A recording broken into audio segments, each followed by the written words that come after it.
სვანაძე. კუცაევი მარჯვენა ფრთაზე, კუცაევი და დავიდოვი.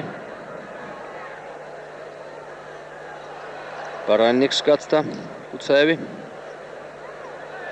უახლოვდება საჯარო მოედნის სინახას, მარცხნივ ჩქარეულია, შევიდა კუცაევის საჯარო მოედანზე და დაკარგა ბურთი, კუთხური მარცხენა ფრთიდან გულცელები ჩამოადგენენ ბურთს.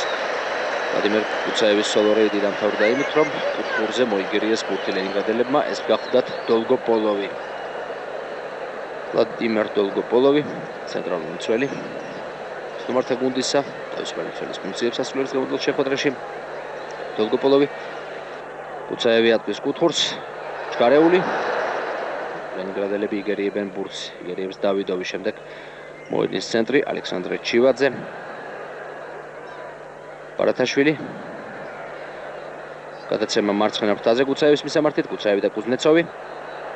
ვლადიმერ კუცაევი შედის საჯარო მოედანზე, გზავნის კარის გასწვრივ დარტყმა, ბირიკოვის დარბაზის გარდა დარტყმა.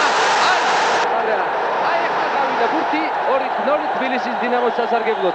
ბურთი მოხვდა ძელს და შემდეგ ახლო მანძილიდან დარტყმით თბილისელებმა გოლი გაიტანეს. ნახეთ გამეორებით ეს კომბინაცია. კუცაევი შედის სწრაფად საჯარო მოედანზე. დარტყმა ჩქარეულისა. ბურთი ორჯერ ხდება ბირიკოვს, შემდეგ ჩივაძე, ბირიკოვი ისე ვიღებს ბურთს და გურამ ჩქარეულმა ანგარიში გაზარდა. 2-0 თბილისი